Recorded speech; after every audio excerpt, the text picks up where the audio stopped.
Hello बच्चों, Manoj Gupta academy में आपका स्वागत है। बच्चों, आज हम पाठ 2 इतिहास और कालखंड की संकल्पना यह पाठ पढ़ने वाले हैं। इस पाठ में हम सबसे पहले काल विभाजन और काल रेखाखंड, दूसरा काल गणना और काल गणना की पद्धतियाँ, तीसरा इतिहास का काल विभाजन, चौथा काल मापन की वैज्ञानिक पद्धतियाँ और काल निर्धारण। सबसे पहले काल विभाजन और काल रेखाखंड। कालखंड का बोध कर लेने की अलग अलग विभिन्न पद्धतियां हैं, लेकिन ये जो काल है वो अखंड है, एक दूसरे से जुड़ी हुई है, परंतु अपनी सुविधा के अनुसार हम उसका विभाजन करते हैं।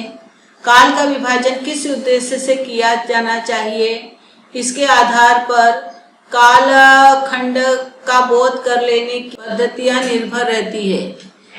जैसे सूर्य उदय होते ही हम कहते हैं कि दिन निकल आया और सुबह हो गई। सूरज डूबते ही हम कहते हैं दिन ढल गया और शाम हो गई। दिन ढलने के बाद शाम होती है और कुछ समय बाद अंधेरा हो जाता है। इसका अर्थ यह है कि हमने समय का विभाजन 2 भागों में किया है, दिन और रात। यानी ऊपर चित्र दिया गया है दिन का और दूसरा दिया गया है रात का। हमारी पृथ्वी निश्चित गति से अपने अक्ष पर घूमती है, वैसे ही सूर्य के चारों ओर पृथ्वी भी चक्कर काटती है। सूर्य स्वयं प्रकाशित होता है, यानी उसके अंदर खुद का प्रकाश होता है। सूर्य की किरणों से निरंतर प्रकाश प्राप्त होता है। सूर्य की किरणों से पृथ्वी को प्रकाश प्राप्त होता है, फिर भी हमें केवल दिन के समय ही क्यों प्रकाश दिखाई देता है? रात में अंधेरा होता है, ऐसे कैसे होता है? पृथ्वी अपने अक्ष पर घूमती है। देखो यहाँ पर पृथ्वी है, अपने अक्ष पे घूम रही है और जिस पर सूर्य का प्रकाश पड़ता है वहां पर दिन होता है, और उसके विपरीत जगह पर जहां पर सूर्य का प्रकाश नहीं पड़ता है वहां पर रात होता है। इसी प्रकार सूर्य दिन और रात ये होती रहती है। 12 घंटे दिन और 12 घंटे रात, ये सभी को मिलाकर 24 घंटे की अवधि होती है। इस प्रकार एक दिन और एक रात समय मिलकर जो समय बनता है उसे हम दिवस या दिन कहते हैं। उसको एक वार भी कहा जा सकता है। सोमवार से रविवार यह 7 दिनों का एक सप्ताह होता है, और 4 सप्ताह को मिलाकर यानी 2 पक्षों को मिलाकर 1 महीना होता है, और 12 महीना को मिलाकर 1 वर्ष बनता है। हम काल का क्रमिक विभाजन करते हैं। एक के बाद एक वर्ष खत्म होने के बाद 100 वर्ष हो जाता है। कई साल मिलाकर उसको हम शताब्दी कहते हैं, और कई शताब्दी पूरी होने के बाद 1000 वर्ष हो जाता है, उसको सहस्त्र कहते हैं। इस प्रकार का जो विभाजन है उसे एक रेखी विभाजन कहते हैं। देखो जरा यहाँ समझ लो, उसकी गणना यहाँ पे दिया गया। सबसे छोटी सेकेंड, उसके बाद मिनट, मिनट से बड़ा घंटा और घंटा से बड़ा दिन। एक 7 दिनों को मिलाकर 1 सप्ताह होता है, और 1 सप्ताह जब 4 सप्ताह मिला देते हैं तो 1 महीना हो जाता है, और 12 महीना मिला के 1 वर्ष होता है। 10 वर्षों को मिलाकर 1 दशक होता है, और 10 दशक को मिलाकर 1 शताब्दी यानी 100 वर्ष होता है, और 100 वर्ष मिलाकर 1000 वर्ष यानी सहस्त्र कहा जाता है। ईस्वी सन का कालखंड एक रेखी विभाजन में एक के बाद एक आने वाले वर्षों का क्रमिक रूप में रखा जाता है। इतिहास की पुस्तक में एक के बाद एक अलग अलग घटनाएं एक क्रम में रखा जाता है, उसको एक रेखी पद्धति कहा जाता है। इसके लिए हम ईस्वी सन का प्रयोग करते हैं। हम जिस कैलेंडर का उपयोग करते हैं वह ईस्वी सन पर आधारित होता है। ईसा मसीह की स्मृति में, देखो बच्चे ईसा मसीह का चित्र है, यहाँ से ईस्वी सन का प्रारंभ हुआ। इनका जन्म हुआ तब से काल गणना शुरू हुई और ईस्वी सन से शुरू हुआ। ईस्वी शब्द ईसा, जिस वर्ष ईस्वी सन का प्रारंभ हुआ वह ईस्वी सन का प्रथम वर्ष है। इस वर्ष का प्रारंभ एक इस संख्या द्वारा दर्शाया जाता है। इसके पश्चात आने वाले प्रत्येक वर्ष की क्रम संख्या आगे की दिशा में बढ़ती जाती है। ईस्वी सन के प्रथम 100 वर्षों की अर्थात प्रथम शताब्दी के कालखंड को ईस्वी सन 1 से 100 इस प्रकार लिखा जाता है। ईस्वी सन के प्रथम सहस्त्रक कालविधि को ईस्वी सन 1000 इस प्रकार लिखा जाता है। ईसा पूर्व का कालखंड, ईस्वी सन का प्रारंभ होने से पहले का जो कालखंड है उसको ईसा पूर्व कालखंड कहा जाता है। इस कालखंड का वर्षों की गणना करते समय प्रत्येक वर्ष क्रम संख्या घटते क्रम में रखती, यानी ईस्वी सन जो है बढ़ते क्रम संख्या में रहती है और ईसा पूर्व जो है घटते क्रम में रखी जाती है। ईसा पूर्व प्रथम शताब्दी का प्रारंभ ईसा पूर्व 100 इस वर्ष में हुआ और वह शताब्दी ईसा पूर्व 1 वर्ष को समाप्त हुई। अतः ईसा पूर्व से पहले 100 वर्षों की अर्थात प्रथम शताब्दी की कालविधि ईसा पूर्व 100 से 1 और ईसा पूर्व सहस्त्र की कालविधि का तात्पर्य ईसा पूर्वी 1000 से 1 है। ईसा पूर्व के कालखंड की लिखने की पद्धति हम कुछ उदाहरणों द्वारा समझेंगे। बच्चों, यह चित्र किसका है और दूसरा वाला चित्र किसका है? हाँ बच्चों, वेरी गुड। यह चित्र जो है महावीर स्वामी और ये वाला चित्र जो नीचे वाला है गौतम बुद्ध का है। महावीर स्वामी का जीवन काल ईसा पूर्व 599 से लेकर ईसा पूर्व 527 इस प्रकार लिखा जाता है और गौतम बुद्ध का जीवन काल ईसा पूर्व 563 से लेकर ईसा पूर्व 483 ऐसा लिखा जाता है। यानी इनका जो जीवन जो जन्म हुआ और उनका जो जीवन काल है ईसा पूर्व में हुआ, यानी जब हमारा कालगणना नहीं हो रहा था उसके पहले के काल में इनका जन्म हुआ है। कालगणना और कालगणना की पद्धतियां। कालगणना करने का अर्थ काल खंड की लंबाई गिनने से है। कालगणना का अर्थ होता है कालखंड की जो लंबाई हम गिनते हैं उससे है। कालखंड की गणना करने की जो इकाई हमें ज्ञात है वो इस प्रकार है: सेकंड, मिनट, घंटा, दिन, सप्ताह, पखवाड़ा, महीना, वर्ष, शताब्दी और सहस्त्रक। इसमें सेकंड जो है सबसे छोटी इकाई है। संपूर्ण विश्व की कालगणना की अनेक पद्धतियां प्रचलित है। पूरे विश्व में देखा जाए तो अलग अलग पद्धति प्रचलित है कालगणना की। इन पद्धतियों में ईस्वी सन यह प्रणाली सबसे अधिक प्रचलित है। सामान्यतः किसी महीने का दिनांक अथवा तिथि लिखते समय हम उस दिन का क्रमांक, उस दिन का उस महीने का क्रमांक अथवा नाम और उस वर्ष का क्रम लिखते हैं। दिनांक शब्द तारीख का समानार्थी शब्द है।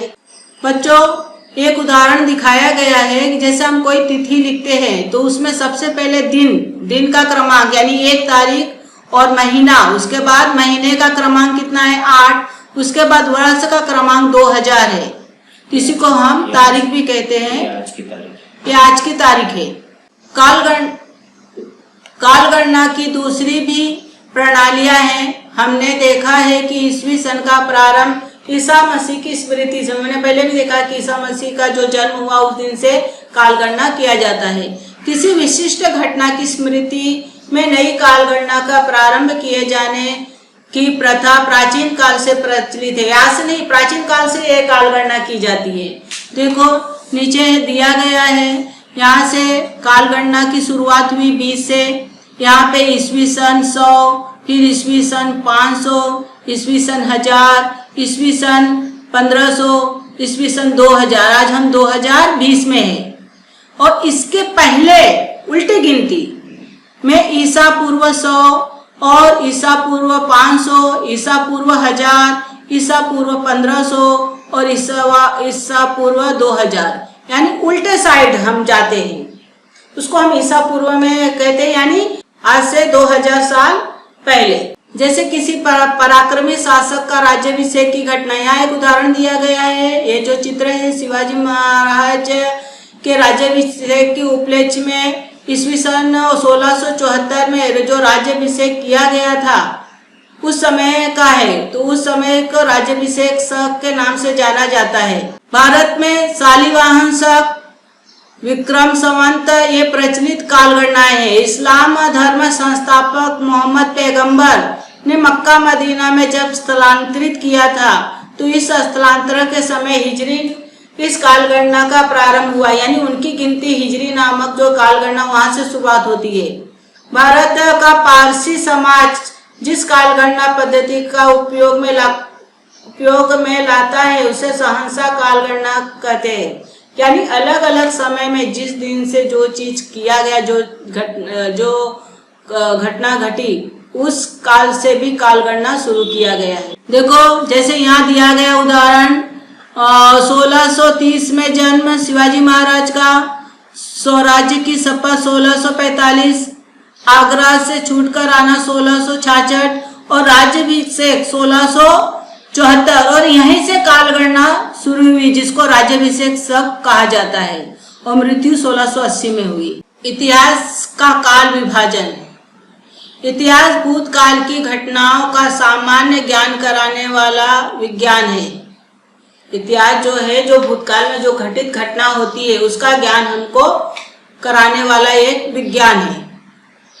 हमने प्रथम पाठ में देखा, इसके आधार पर हमारे ध्यान में यह भी आता है कि बीता हुआ संपूर्ण कालखंड भूतकाल होता है। जो अब से पहले की जो समय बीता हुआ है उसको हम भूतकाल कहते हैं। भूतकाल ही इतिहास का कालखंड होता है।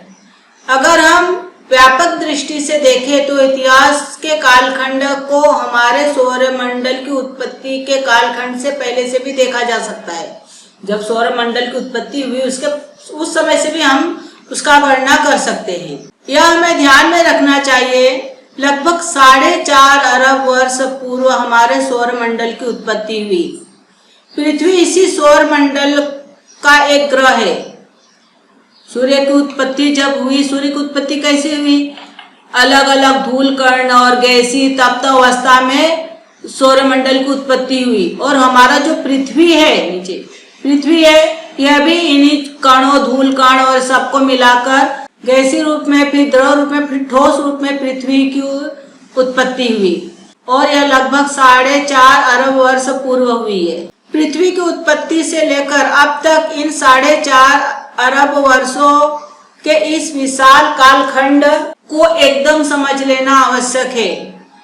इसके लिए इतिहास के कालखंड का विभाजन किया गया है। यह विभाजन प्रमुखतः 2 चरणों में किया गया है। पहला प्रागैतिहासिक कालखंड और दूसरा ऐतिहासिक कालखंड। प्रागैतिहासिक कालखंड का देखो ऊपर चित्र दिया गया है। प्रागैतिहासिक कालखंड, जिस कालखंड में इतिहास लिखने के लिए लिखित प्रमाण नहीं पाए जाते हैं, यानी जब उनको अक्षर ज्ञान नहीं था, उस कालखंड को प्रागैतिहासिक कालखंड कहते हैं। प्राक का मतलब होता है पूर्व का। ऐतिहासिक कालखंड, देखो बच्चों नीचे चित्र दिया गया है। यह जो कालखंड है ऐतिहासिक कालखंड का चित्र है। जिस कालखंड में इतिहास लिखने के लिए लिखित प्रमाण पाए जाते हैं उस कालखंड को ऐतिहासिक कालखंड कहा जाता है। जैसे कलिंग का युद्ध, सम्राट अशोक का कालखंड। काल मापन की वैज्ञानिक पद्धतियां और काल निर्धारण। आज कौन सा दिन है अथवा कौन सी तारीख है, जब हम यह निश्चित करते हैं तब काल गणना करते हैं। काल गणना की अनेक पद्धतियां हैं। यह हमने देखा है कि अलग अलग पद्धति होते हैं। इन पद्धतियों में काल गणना अगले और पिछले क्रम से की जाती है। जैसे यह महीना जून है, ऐसा कहने पे हमको पिछला महीना पता चलता है कि पिछला महीना मई का है और आगे का जो महीना जुलाई का होगा, यह समझा जाता है। उसके अलावा अगर आज 10 तारीख है तो कल 9 तारीख था और आने वाला तारीख 11 तारीख होगा, यह हम कह सकते हैं। अर्थात काल गणना पद्धतियों में काल खंड की लंबाइयां नापते हैं। ईस्वी सन का प्रारंभ होने से पूर्व जो पहले का कालखंड, उसमें घटित घटनाओं का अध्ययन करते समय उस कालखंड का उल्लेख हम ईसा पूर्व इस प्रकार करते हैं। उसमें से कुछ घटनाओं की जानकारी भूमि के नीचे दबे हुए प्रमाणों के आधार पर प्राप्त करनी पड़ती। जैसे हड़प्पा का जो खुदाई हुआ उसमें जो नीचे हुई चीजें मिली थी उसके आधार पर करनी पड़ती है। वह परमाणुतः संभवतः वस्तु और भवन के अवशेष हो सकते हैं। उसमें जो प्रमाण है किसी वस्तु या भवन या बर्तन का भी हो सकता है। उन अवशेषों के आधार पर हजारों वर्ष पहले की घटनाओं का काल निर्धारण वैज्ञानिक पद्धति द्वारा करना संभव होता है। भूमि के नीचे की पट्टी की एक दूसरे पर अनेक परतें संचित रहती है, यानी जो मिट्टी होती है एक दूसरे के ऊपर जमा होती है। मिट्टी की इन परतों और उन परतों में पाए गए जो अवशेष है, जो परत रहता परत के अंदर जो अवशेष में जैसे बर्तन है, सिक्का है, मूर्तियां है, तो ये अवशेष है। अवशेषों का कालखंड अमुक तिथि तथा अमुक तिथि तक है, ऐसा निश्चित स्वरूप में नहीं कहा जा सकता है, परंतु आज से लगभग इतने वर्ष पूर्व इस पद्धति से कालखंड का मापन करना संभव होता है। फलस्वरूप ऐसी पद्धतियों को काल मापन पद्धति कहते हैं। इस प्रकार काल मापन करने के लिए कार्बन 14 विश्लेषण, काष्ठ वलयों का विश्लेषण जैसी वैज्ञानिक पद्धतियों का उपयोग करते हैं। काल मापन के आधार पर अवशेष और मिट्टी के जिन परतों में वे अवशेष पाए गए वे परतें कितनी वर्ष पुरानी है, यह समझ में आने पर मोटे तौर पर उनका कालखंड निश्चित किया जा सकता है। जैसे मिट्टी के नीचे कोई बर्तन 5000 वर्ष पुराना है, ऐसा निष्कर्ष यदि काल मापन के आधार पर निकाला गया तो यह कहा जा सकता है कि उस बर्तन का कालखंड ईसा पूर्व लगभग 3000 वर्ष का है। इसी आधार पर उस बर्तन की संस्कृति का कालखंड ईसा पूर्व लगभग 3000 वर्ष का है, ऐसा कहा जा सकता है।